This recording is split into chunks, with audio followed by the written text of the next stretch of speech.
picture this. You are crouched behind a marble column in the Vatican's most sacred halls, the air thick with incense and something far more intoxicating. The year is 1501 AD, and through the shadows cast by flickering candelabras, you witness what no eyes should ever see within these holy walls. The sound of silk rustling against stone mingles with laughter that echoes through corridors where saints once walked. Your heart pounds against your ribs as you realize you are about to witness the most scandalous evening in papal history, an orgy so depraved that it would make even the Romans of antiquity blush with shame. The October air carries the scent of roasted chestnuts through the Vatican apartments.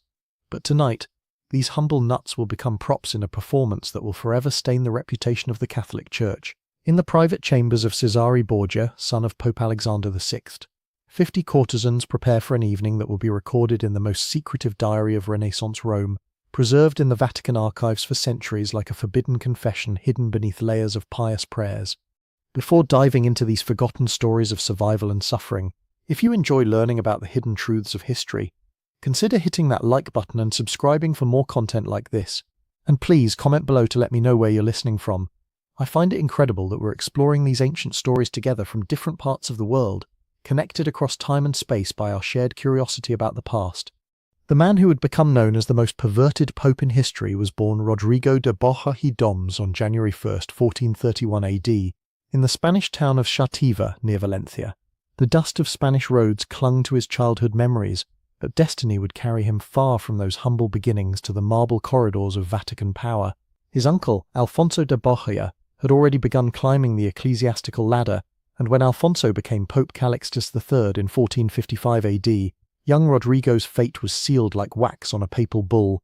At 25, Rodrigo was made a cardinal deacon, not through divine calling or spiritual devotion, but through the ancient art of nepotism that flowed through the church's veins like poison through a dying body. The young Spaniard arrived in Rome with hunger in his eyes and ambition burning in his chest, ready to devour whatever opportunities the eternal city might offer. Rome in the late 15th century was a city of contradictions that would have made Dante weep with recognition. By day, pilgrims knelt in reverence before gilded altars, their prayers rising like smoke toward heaven. By night, the same streets witnessed transactions that would make merchants of flesh wealthy beyond their wildest dreams. The papal court had become a marketplace where everything, including salvation itself, carried a price tag written in gold ducats. Rodrigo Borgia understood this world better than most. He accumulated wealth with the methodical precision of a spider spinning its web, collecting ecclesiastical benefices across Europe like a merchant hoarding precious stones. His lifestyle was that of a Renaissance prince rather than a man of God. Lavish banquets, magnificent palaces, and a succession of mistresses who bore him children with the regularity of seasonal harvests. The most significant of these relationships was with Vanna Zaccatanei, a Roman noblewoman whose beauty was matched only by her understanding of how to navigate the treacherous waters of papal politics. Between 1474 and 1482 AD, she bore Rodrigo 4 children who would become central figures in the dark drama that was about to unfold: Juan, Cesare, Lucrezia, and Geoffrey. Each child represented a chess piece in Rodrigo's grand game of power, their lives sacrificed on the altar of their father's overwhelming ambition. Even as a cardinal, Rodrigo's behavior scandalized Rome, no small feat in a city where scandal was as common as morning bread. Pope Pius II wrote him a scathing letter in 1460 AD, condemning conduct in Siena that had shocked the whole town and court. But shame was a luxury Rodrigo could not afford. He had a papacy to win, and moral reservations were obstacles to be overcome rather than principles to be honored. The conclave of August 1492 AD unfolded like a carefully choreographed dance of corruption. Behind closed doors in the Sistine Chapel, beneath Michelangelo's future masterpiece, 23 cardinals gathered to choose the next vicar of Christ. Gold changed hands with the fluidity of water, promises were whispered like prayers, and benefices were distributed like communion wafers. When the smoke finally cleared on August 11, 1492 AD, Rodrigo Borgia emerged as Pope Alexander VI, a victory achieved through what contemporaries openly acknowledged as simony, the buying and selling of holy offices. The Romans, surprisingly, celebrated. They had grown accustomed to their Spanish cardinal, and they anticipated a pontificate of magnificence and energy. Bonfires illuminated the 7 hills, torchlight processions wound through ancient streets, and triumphal arches rose like prayers made manifest in stone and wood. The new pope's coronation at St. Peter's Basilica on August 26th was greeted with what observers called the greatest ovation any pontiff had ever received. Alexander VI began his reign with measures that seemed to promise reform. He restored order to Rome's streets, where over 200 assassinations had occurred in just a few months before his election. He established districts with magistrates empowered to maintain peace, and he personally heard grievances every Tuesday, dispensing justice with what contemporary observers praised as admirable efficiency. For a brief moment it seemed that divine providence had placed the right man on the throne of St. Peter, but power, like wine, reveals character rather than creating it. Alexander's initial reforms were overshadowed by his relentless pursuit of advancement for his children, particularly his sons Juan and Cesare. Juan was made Duke of Gandia in Spain and married to a cousin of the Spanish king. Cesare, despite being only 18, was appointed to the prestigious Archbishopric of Valencia and later elevated to cardinal positions he treated as stepping stones rather than sacred callings. The papal apartments during Alexander's reign became a theatre where the sacred and profane performed an obscene ballet. Dinners stretched late into the night, accompanied by entertainment that pushed the boundaries of acceptable behaviour, even by Renaissance standards. Alexander's mistress, Julia Farnese, known throughout Rome as Julia la Bella for her extraordinary beauty, moved through the Vatican corridors as freely as any cardinal, her presence a constant reminder that the Pope's spiritual vows had been trampled underfoot by earthly desires. Johann Burchard arrived in this world of contradictions as a meticulous observer, armed with a quill and an unforgiving memory. Born around 1450 AD in Niederhaslerhardt, Alsace, this German priest had studied canon law and risen through ecclesiastical ranks to become the papal master of ceremonies, a position that granted him intimate access to the most secret moments of papal life. Beginning in 1483 AD, under Pope Sixtus IV, Burchard maintained what he called his Liber Notarum, a detailed diary that recorded both the magnificent ceremonies and the scandalous conduct of 5 different popes. Burchard was no romantic. He possessed the soul of an accountant and the eye of a court stenographer. His writings lack the flourishes of contemporary chroniclers, but they carry the weight of truth precisely because of their dry, matter-of-fact tone. He recorded papal ceremonies with the same attention to detail that he devoted to papal scandals, creating a documentary record that would eventually make even hardened Vatican archivists uncomfortable. The Master of Ceremonies occupied a unique position within the papal hierarchy. He was neither high enough to participate in the corruption, nor low enough to be excluded from witnessing it. Like a shadow cast by candlelight, he moved through the Vatican's most private spaces, observing everything while appearing to matter very little. Cardinals confided in him about ceremonial matters and forgot his presence during moments when discretion should have prevailed. This invisibility became his greatest asset as a chronicler of papal vice. By the late 1490s AD, the Borgia family's behaviour had begun to attract negative attention throughout Europe.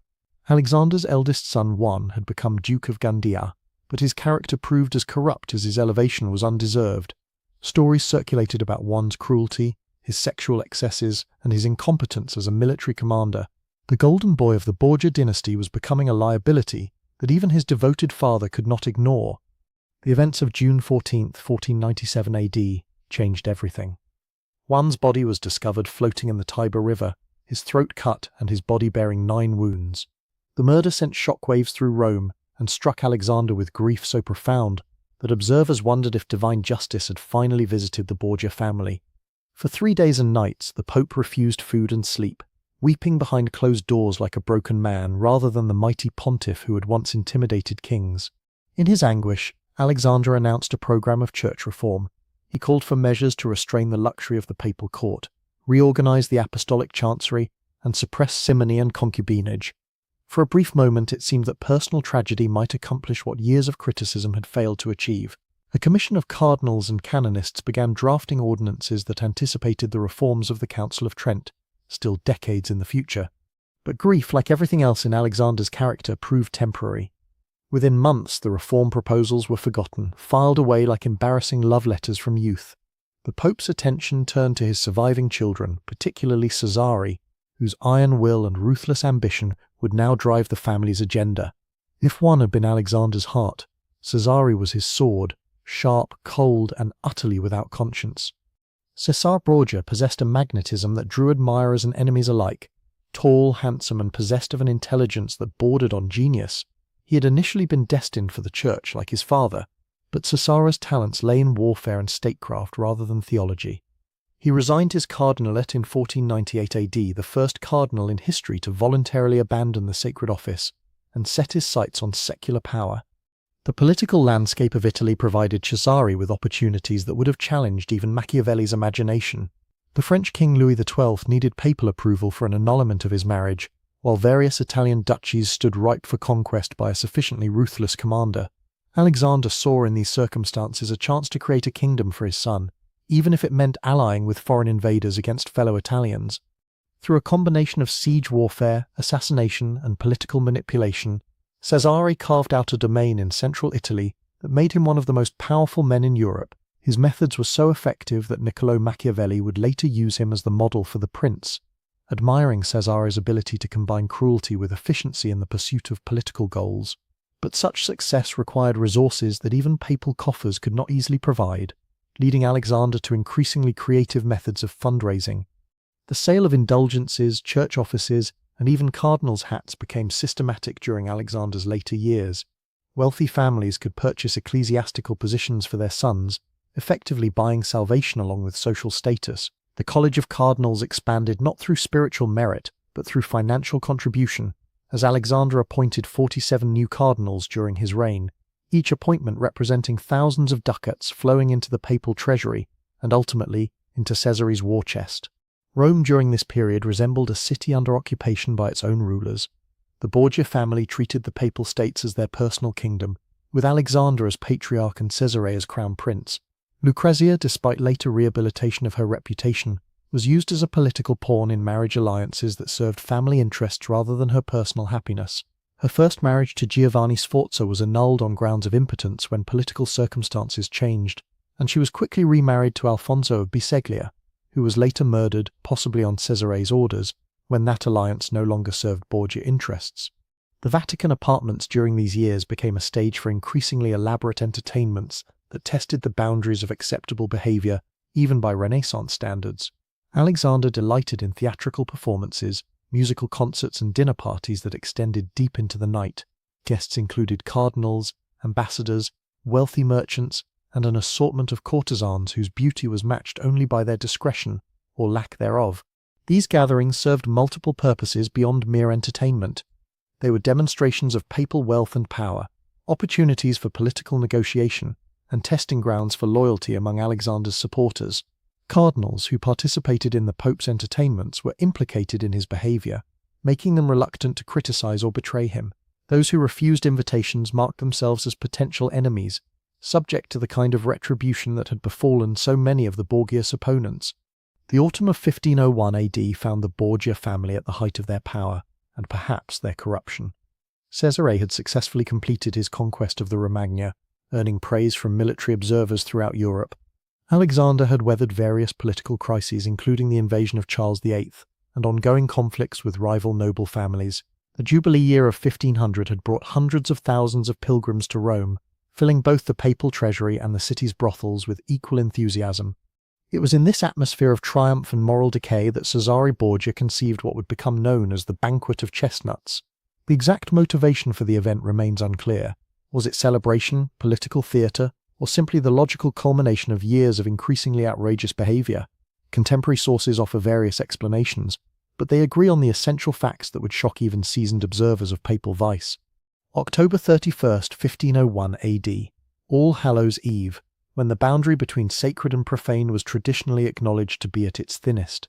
The date might have been chosen deliberately, or it might have been mere coincidence that the most infamous papal orgy in history occurred on a night when ghosts were said to walk freely among the living. In either case, the symbolism was perfect. On a night dedicated to remembering the dead, the Borgia family was about to commit acts that would kill whatever remained of papal dignity. Chisitra's apartments in the Vatican occupied part of the papal palace that had been magnificently decorated by Pinturicchio during the early years of Alexander's reign. The frescoed walls depicted scenes from classical mythology and Christian history, creating an ironic backdrop for events that belonged to neither tradition. These rooms, designed to showcase the wealth and cultural sophistication of the Borgia Pope, would instead become the setting for an evening that epitomized everything critics had accused the family of representing. The guest list for the evening revealed the breadth of corruption that the Borgias had achieved. Cardinals who should have been spending the evening in prayer mixed with Roman nobles whose wealth had purchased their silence about previous papal scandals. Diplomats from various European courts attended, perhaps viewing the evening as an opportunity to gather intelligence about papal intentions, or perhaps simply drawn by curiosity about how far the Borgias would push the boundaries of acceptable behavior. But the true stars of the evening were the 50 courtesans whom Cesare had assembled for the entertainment of his guests. These were not common prostitutes pulled from Rome's streets, but sophisticated women who understood the delicate art of providing pleasure while maintaining the discretion that powerful men required. Many had previous experience at papal entertainments. They knew the rules of engagement and the rewards that awaited those who pleased their influential clients. Johann Burchard, in his capacity as master of ceremonies, was present that evening not as a participant but as an observer. His official duties required him to be available for any ceremonial functions that might arise, even during private entertainments. This professional obligation placed him in the perfect position to witness and record events that other observers might have preferred to forget. His account, written in Latin with the clinical detachment of a medical examiner, preserves details that illuminate both the specific events of that evening and the broader moral climate of Alexander's papacy. According to Burchard's meticulous record, the evening began conventionally enough with dinner served in Cesare's private chambers. The meal featured delicacies appropriate to the season and the social status of the guests, accompanied by wines from the papal cellars that had been carefully aged in Roman caves. Conversation flowed as smoothly as the wine, touching on politics, military campaigns, and artistic patronage, topics that allowed the assembled company to demonstrate their sophistication and cultural refinement. The atmosphere began to change as servants cleared away the dinner plates and the evening's true entertainment commenced. The 50 courtesans, dressed in silks and velvets that had been carefully selected to display their physical attributes to best advantage, began to dance for the assembled guests. The music, provided by musicians who had been sworn to secrecy about the evening's proceedings, created rhythms that encouraged increasingly intimate movement. What followed challenged even the broad definitions of acceptable behavior that had evolved during Alexander's papacy. As Burchard recorded with characteristic precision, the women initially danced clothed, but as the evening progressed and wine continued to flow, garments were gradually discarded until the entertainers performed completely nude. This transformation from conventional entertainment to explicit display occurred gradually enough that guests could adjust their comfort levels, but decisively enough that none could claim ignorance about the evening's ultimate direction. The centerpiece of the evening's entertainment involved the chestnuts that gave the banquet its name. Servants removed the candelabras from the dining tables and placed them on the floor around the room, creating pools of flickering light separated by areas of shadow. Chestnuts were scattered across the floor between these light sources, and the nude courtesans were instructed to crawl on hands and knees to collect them, their bodies illuminated by candlelight as they moved through the improvised obstacle course. Pope Alexander VI, according to Burchard's account, watched these proceedings from a seat of honor, accompanied by Cesare and Lucrezia. The presence of the Pope's daughter at such an event has puzzled historians for centuries. Was she a willing participant in family corruption, or a victim of circumstances beyond her control? Contemporary sources offer conflicting interpretations, but all agree that she was present as the evening reached its climax of degradation. The final phase of the entertainment involved competitions among the male guests to see who could achieve sexual relations with the greatest number of courtesans. Prizes were offered: tunics of silk, shoes, barrets, and other luxury items that represented significant value in an era when such goods were largely handmade. The competitions were conducted publicly, with servants keeping score of each participant's performance, transforming intimate human connection into a spectacle for papal amusement. Burchard's account of these events was preserved in the Vatican's secret archives, sealed away from public view for centuries. When Pope Leo XIII opened the archives to researchers in the late 19th century, he specifically expressed reluctance to allow access to documents that might damage Alexander VI's reputation. The fact that such caution was necessary more than 4 centuries after the events described suggests the enduring power of the scandal that Burchard had so carefully documented. The morning after the banquet of chestnuts found Rome unchanged on its surface, but fundamentally altered in its spiritual foundations.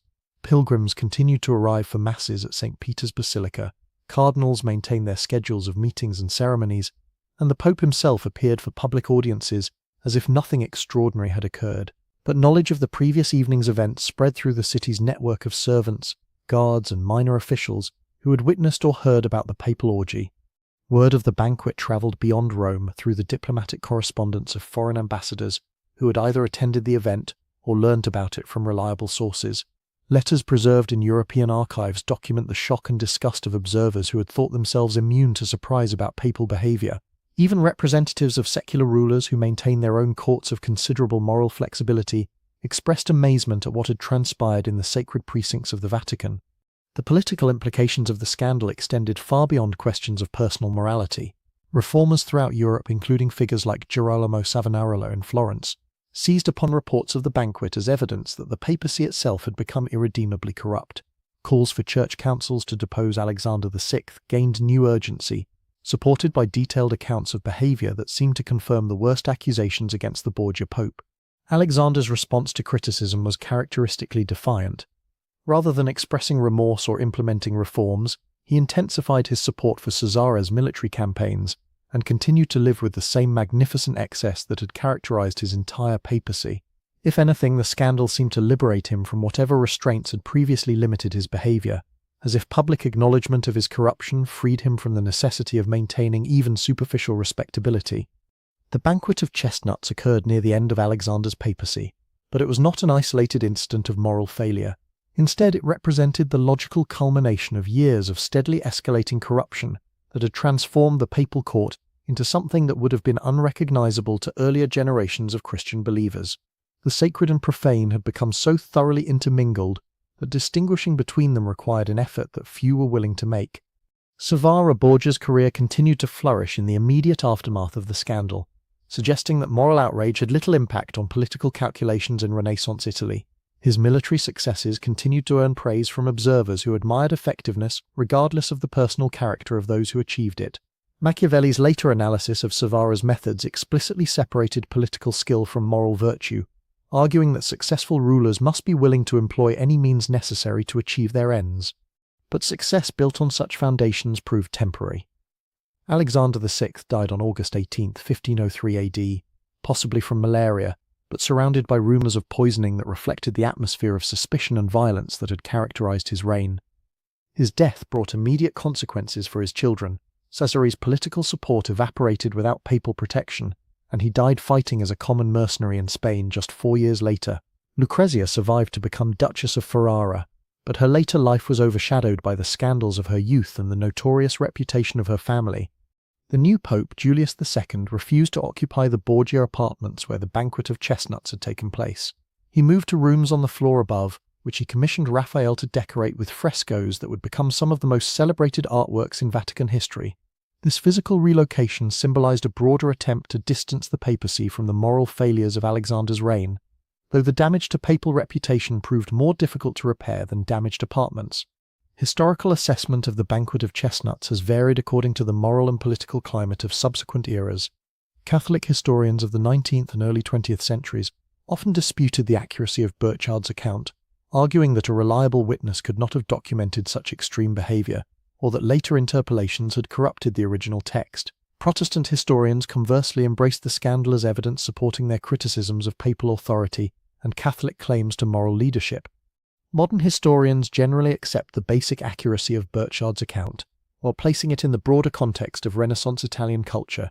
They note that sexual displays and public entertainments involving prostitutes were not uncommon among secular rulers of the period, making Alexander's behaviour shocking primarily because of his position as head of the Catholic Church, rather than because such conduct was unknown in contemporary society. The architectural setting of the banquet adds another layer of historical irony to the events of that October evening. The rooms where the orgy occurred had been decorated by Pinturicchio with frescoes depicting episodes from classical mythology and Christian history. Ancient gods and saints looked down from painted walls as scenes unfolded that would have scandalized both pagan and Christian sensibilities, creating a visual commentary on the distance between artistic ideals and human reality. Archaeological investigations of the Vatican apartments have revealed details about the physical layout that help explain how such events could occur within the papal palace. The Borgia apartments were designed with multiple chambers connected by corridors that allowed for both public ceremonies and private entertainments. Soundproofing between rooms meant that activities in one area might not be audible in adjacent spaces, providing the privacy necessary for Alexander's increasingly extreme behaviour. The preservation of Burchard's diary in the Vatican secret archives raises questions about the Church's relationship with its own history.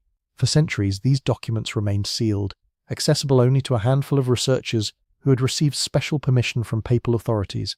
The decision to maintain such records while restricting access to them suggests recognition of their historical importance combined with embarrassment about their contents. Contemporary accounts from sources other than Burchard provide corroborative evidence for at least some version of the events described. Diplomatic correspondence from the period includes references to papal entertainments that push the boundaries of acceptable behavior, though few sources provide the explicit details that make Burchard's account so compelling. The convergence of multiple sources pointing to similar conclusions strengthens the case for accepting the basic historicity of the Banquet of Chestnuts. The scandal's impact on subsequent papal history cannot be measured solely in terms of immediate political consequences. Alexander VI's behavior, culminating in events like the Banquet of Chestnuts, provided ammunition for Protestant reformers who argued that the papacy itself had become irredeemably corrupt. Martin Luther's criticisms of papal authority gained credibility from well-documented examples of moral failure at the highest levels of church hierarchy. The Counter-Reformation that began in the mid-16th century represented, in part, a response to scandals like the Banquet of Chestnuts. Church leaders recognized that moral reform was necessary to restore papal credibility and counter Protestant criticisms. The Council of Trent's emphasis on clerical discipline and the establishment of seminaries for priestly education addressed problems that had been dramatically illustrated by Alexander VI's conduct. But reform came at a cost that extended beyond mere policy changes. The Baroque magnificence of post-Tridentine papal ceremonies represented an attempt to restore dignity to papal authority through visual splendor and carefully choreographed ritual. The spontaneous entertainments that had characterized Alexander's court gave way to formal presentations designed to emphasize papal majesty while minimizing opportunities for scandal. The psychological impact of events like the Banquet of Chestnuts on participants and observers remains difficult to assess from historical distance. For the courtesans who performed that evening, the experience probably represented professional obligation rather than personal degradation. Their social position made such employment an economic necessity rather than a moral choice. For church officials who attended, the evening may have represented either willing participation in corruption or reluctant compliance with papal expectations that carried the threat of professional retaliation. The broader Roman population's response to knowledge of papal behavior reveals the complex relationship between religious authority and popular faith. Despite widespread awareness of Alexander's moral failures, pilgrims continued to flock to Rome, masses continued to be celebrated, and the sacramental system continued to function. This suggests that popular Catholicism had developed sufficient theological sophistication to distinguish between the personal worthiness of church officials and the validity of their religious functions. The Banquet of Chestnuts represents more than just an isolated incident of papal misconduct. It illuminates the broader transformation of Renaissance Italy from medieval Christendom to early modern European state system. Alexander VI's behavior reflected the values of secular princes who used luxury and spectacle to demonstrate power, but his position as spiritual leader of Catholic Christianity created contradictions that ultimately proved unsustainable. The evening of October 31st, 1501 AD, thus stands as a watershed moment in papal history, the point at which the tension between spiritual authority and temporal power reached a crisis that demanded resolution. The scandal forced subsequent popes to choose between worldly magnificence and moral credibility, a choice that would shape Catholic Church development for centuries to come. As we look back across more than 5 centuries at that candlelit evening in the Vatican apartments, we see reflections of humanity's eternal struggle between sacred aspirations and profane desires. The chestnuts scattered across the marble floors of papal chambers were humble fruits that became symbols of how far human dignity can fall when power escapes moral constraint. In a world where such contrasts still exist, where spiritual leaders sometimes fail their followers, where power corrupts even those called to serve higher purposes, the Banquet of Chestnuts serves as both historical scandal and enduring warning. The candles that illuminated that notorious evening have long since guttered out. The participants have crumbled to dust in Roman graves, and the very rooms where such scenes unfolded now display priceless artworks to reverent tourists. But Burchard's careful Latin prose preserves those moments when the boundary between sacred and profane collapsed entirely, when the Vicar of Christ became indistinguishable from the most dissolute Roman emperor, and when chestnuts scattered on marble floors bore witness to the distance between human ambition and divine calling.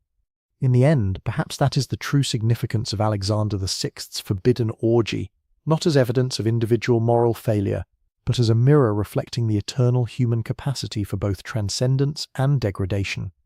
The same species that built soaring cathedrals and created sublime religious art also gathered in papal chambers to witness spectacles that challenged the very foundations of spiritual authority.